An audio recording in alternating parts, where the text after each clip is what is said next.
لە کاتێکدا سەیەکی مانگی 5 تێدەپەڕێنین هێشتا چارەنووسی موچەی مانگی 4 نادیارە. هۆکاری سەرەکی ئەم دواکەوتنە بۆ نەناردنی داهاتی ناوخۆی هەرێم بۆ حکومەتی فیدراڵ دەگەڕێتەوە کە وەک مەرجێکی بنەڕەتی بۆ ناردنی شایستەدارایەکانی موچە دیاری کراوە. شارەزان پێیان وایە کەمی هەوڵەکان بۆ چارەسەری ڕیشەیی گزارش لە نەبوونی ویستێکی ڕاستەقینە بۆ کۆتایی هێنان بەم خەمە بەردەوامی موچەخۆران دەکات.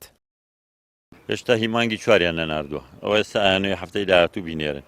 هەموو ئەم دواخستانەوەی لێکا کە لە کۆتاییە هاوڵاتیانی هەرێمی کوردستان کە بەشێکن لەم عێراق ئاژین زیاد بە پێچەوانەی هەموو هاوڵاتیانی عێراقەوە ئەوان 12 مانگ موچە وەرگرن، بەڵام ئەوانەی ئێمە هەموو ساڵێ 10 موچە یان 9 موچە یا شتێک لەو بابەتیان وەرگرتووە. ئەم ساڵیش بەرەو ئەوە ئەڕوە، چونکە بەڕاستی ئەگەر پارتیوێکێتی بیانەوێت کێشەی خەڵکی کوردستان چارەسەرکەن، بیانەوێ ئەم باورۆخی خراپەی کە ئێستا لە هەرێمە هەیە کە نازانین بەرەو داهاتوویەکی نادیارە ڕۆین بەهۆی ئەو گرجی و ئاڵۆزیانەی لە ناوچەکە هەیە، دەهاتن حکومەتی هەرێمیان دروست دەکرد و پەرلەمانیان کارا کرد لەسەر چەند پۆستێک کێشیان بۆ هەموو هاوڵاتیانی کوردستان دروست نەدەکرد کە کاریگەریەکەی لە موچایە بینین.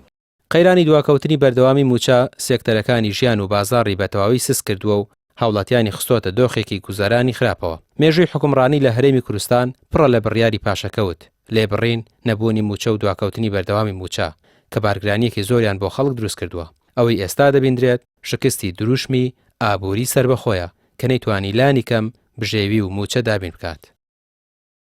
ڕاستەکەن حکومەتی عێراقی ڕاست ناکا بیان و ئەگرێ بەشداری کابینەکەی مەکەن مەچنێنێ حکومەتەکەیەوە حکومەتی بۆ پێک مێنن وەزارەت وەرمەگرن مەبنە سەر کۆمار تۆ وەزارەت وەرەگری پۆستەکان وەرەگری هەموو شتێکا ڕێگەکەوی لەگەڵ بەغدا تەنیا ئەی لە پرسی قوت و گیرفانی خەڵکای خەیتەوە ستۆی بەغدا خەڵگەم پاساوت لێ وەرناگرێ ئەگەر بەغا بیان و ئەگرێ بۆ وەزارەت بیان و ناگرێ بۆ پۆستە باڵەکان بیان و ناگرێ بۆ هەرچیتان ئەوێ داواخوازی حیزبیە لە بەغدا.